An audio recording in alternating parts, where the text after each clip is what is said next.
I think Brody is a good shot. Granger is worse, though, I think. The only reason why I was iffy about the Atlas is because I feel like at this point in the draft, you're going to settle with pickoffs. Rafa also counters the Atlas and Lucas. Unique hero. Lucas in the jungle. Or is this going to be like Lucas EXP and then Uranus jungle? This is tough. This is tough. I could see Uranus jungle as well. I think it is Uranus jungle. Oh, wait, no, they change. Wait. All right, Lucas jungle then. All right, so Uranus on the EXP. I think ONIC, they might have overthink this because Atlas kind of gets countered by the Rafa with the speed up and slow down. And the game begins. So far, the statement has been set by Aurora. Hey, we've already taken game number 1, and we're still going to be whipping out some new tech against ONIC. And look at this. Once again, we do see the Rafaela. This time paired up with 2 tanky boys, a particular Leonin who scales up very, very quickly and very, very deadly, and of course, the man himself, Lucas. Well, I love this. Again, some unique heroes come through. Leave it up to Aurora Gaming and Coach Midnight to make this happen. I remember specifically, I think it was LaFell that was asking about the Lucas jungle, even back in the wild cards to going through. Well, finally it comes out in the knockouts. You can see that battle in the XP lane that we're so used to seeing. Of course, Lunar is going to struggle a bit there with that Esmeralda, but again, the idea here, the theory behind this draft from Aurora is you've got so much speed to work with, so much sustainability, the potential to bring someone back. Mind you, it's flying clouds as well. So that's a whole nother thing too. Just how quick Aurora can get back into the fights that ONIC is going to have to kind of keep notion of, because again, when you're getting all these heals through and you're this tanky for Aurora, you can't overstay if you're ONIC, and that might be one of the biggest problems for them. I mean, let's not forget, again, most people have tend to kind of lean away from Lucas because he's so ability-driven, and his ult, again, you can wait for the full duration, or you can get into these fights like right now and see whether you can start building enough charge to maximize it as soon as you get it. And that's the issue, right? It's going to be a matter of spacing for both sides. You can see that even Sans has opted not to go for Wilderness Blessing and instead pull yourself together to make sure that he can flicker out of the way in case things get really, really dangerous, which I would assume will, as we see Lunar, he is having a tough time in this lane. Yeah, they got to put pressure somewhere, and right now that's going to be on the Uranus up there in the XP lane for Lunar. Turtle's up though, so right now ONIC has favor to go ahead and get in position if they can. Keyboy doesn't have a level 4 yet. He's given the information where TNZ is though, so that gives Kyrie a chance to go ahead and secure his buff, and then we'll see if this breaks out into a fight. A response though, they know Keyboy's here. Sigibum rotating up to allow this buff to be secured, but the fight for the Turtles already going to start up, but it's less than half health. Secured up by Kyrie. Let's see if they disengage here. Pagu too low, so objective secure for ONIC. Oh, that's a bit of a waste here, and honestly, a pretty huge win because now Kelra at least gets some gold shielding here, just to get a little bit of a lead against Sigibum at this point of time. And not to mention that I think that ONIC also recognized that, hey, we got to be careful. We cannot underestimate this Lucas. There's a very good chance that he can just power through a lot of our abilities, even if they do have the Fatal Links here. Keep in mind, anti-CC is going to be a big, big mechanic here for Tien. Oh, this is dangerous. Wait a second. Oh, Pagu. I don't know if they want to keep on doing this, but ONIC made the smart choice but to back away. Hey, you know what? Hey, you can still say, Pagu, that wasn't a green camp. You know, that was a buff that went over in the hands there of Kyrie, but still kind of trying to maintain this jungle. Skypiercer is picked up by Kelra. That's kind of what we were thinking with that Granger being picked up here. Again, it is a comfort pick, but also if you can start to build those stacks for Kelra, obviously that's really going to help. And he has to play at range against this kind of lineup here that Aurora Gaming has. So off to a pretty steady start for ONIC, building up already a nice little lead. And they don't mind not interacting in these early stages of the game until everybody's got their ultimates and they find the right position to do so. And I think as long as Aurora recognize this, hey, we need to fight on our terms and only our terms, there's a lot of things in the early game that actually don't matter. Here in the mid lane, this is going to matter. Keyboy fallen. First blood to the hands of Sigibum. What a rotate here through. It's not over. It's not over. Oh, Lunar's going to get thrown around. TNZ, though, they're on this side. He wants this purple buff if he can take it from Kyrie. This is a bit of a risk, but they're going to go for it anyway. Loopy on this offside goes in with a falling Star Moon, able to find 2. pushes them back, but again, they just don't have that follow-up damage just yet. They'll bring back Lunar. Lunar might try to split things up, just sacrificing himself to keep the rest of Aurora up as Lutby will take Lunar down. Okay, at least he gives that kill over to Lutby instead of Kelra at this stage of the game. But for now, you can see that Aurora, they can kind of fight forever. And ONIC also recognized that. Now, at least first item's already done. Turtle goes into the hands of ONIC. This is going great for them, but it's an ever-moving pendulum. Now, Sigabum gets to catch up back on Gold. Gold here, he's got a kill in hand, but now that he's got the extra plating as well, he should finally have a slight lead against Kelra. Okay. Didn't have to pop the Purify, just dropped down the Zaman Force. But yeah, as you mentioned, he got a lot of the extra gold off that turret. That's kind of what Sigabum needed. But again, he did get that first kill too. He knows the Zaman Force is down. Kelra will go in! A quick kill.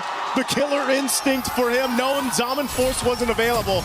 Makes a move, and now bottom side still gonna break out. TNZ, Fatal Links into it, can't escape, and Pagu gonna be next. Talk about value for your Sky Piercer for Kelra. Great knowledge from Kelra. He understood what the assignment was. Hey, no Zaman Force, you don't have a flicker, you can't run away from me, and I love it. If you want to just sit underneath their turret, I can harass you for days without anything left. I think at this point, Kelra is gonna be a much bigger problem to Aurora now that the game plan is starting to fall apart.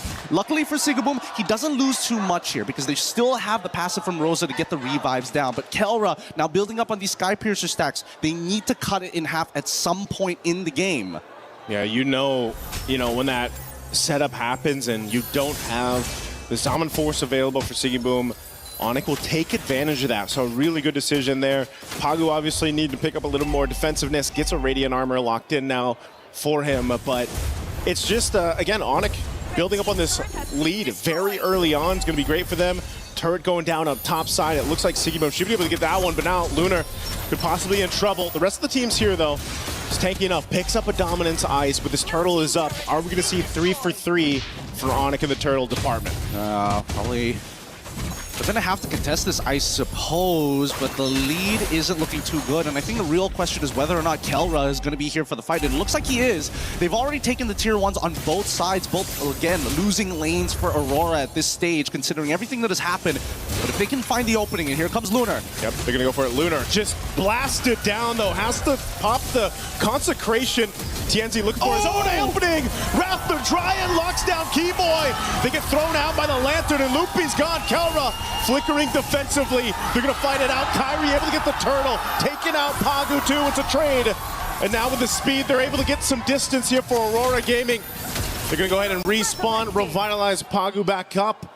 They lost the objective fight, but it looks like Aurora still willing to take these fights. That was beautiful stuff. Like, Lunar got a lot out of ONIC. Sans even using his ult as well, making sure that they got basically everything down. Kelra trying his best, but Pagu switches the role with Lunar to get right in front of Kelra's face to make sure that nobody else needs to die here. If one person dies, that's totally fine. 2 people, too much.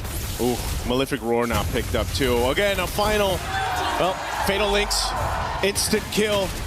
Eventually, you're not going to be able to just keep respawning Pagu now. Whoa. Again, Sans up here in the front of it all. Rosa trying to get away too. This is a messy fight in between 2 turrets as they back off. Meanwhile, up top, Sigabum, he's been dealing with a lot of pressure on this Harith. I mean, ONIC now is not letting up in the jungle. Yeah, it's really tough for TNZ at this stage. Unfortunately for TNZ, in this matchup against Kyrie, on Hirara, I don't think it's very easy because unfortunately for TNZ, a lot of Lucas's moveset, it's one-dimensional. You don't have a way to kind of delay the timings of it. You don't have a way to kind of come from different angles. It's very straightforward. I run you down. I'm pushing you back either into my team or away from my team. But Hirara is so different, especially with the iframes as well. Oh, this could be a punish. Pagu could be in trouble again. Doesn't have a flicker available. The rest of the team has to help support him up. They're going to throw themselves into the fight. Lunar trying to get away. And now Pagu on the disengage too. Loopy up in the front side. They call it off though. They don't want to overcommit to this. They see the purple buff is up. They're going to put some pressure here. Kyrie goes in and TNZ doesn't have the purple. Yep, but that means that Kyrie doesn't have Retribution. So far, this could be a forced fight here. They know that Keyboy doesn't have the Fatal Link, so they have a very short window to try and punish. But so far, Lunar has not been able to open up the map convincingly because of the fact that he's been losing. Oh no. Flicker forward, Wrath the Dryad, Lunar taking some shots, the Rapsy shots. Kelra gets a kill, Sky Piercer proc, TNZ gonna follow by Kyrie's hand, and looking up to load up Rosa. A double for Kelra.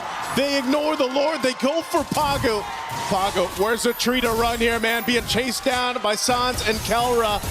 Couple shots of the Rhapsody, and boom, another.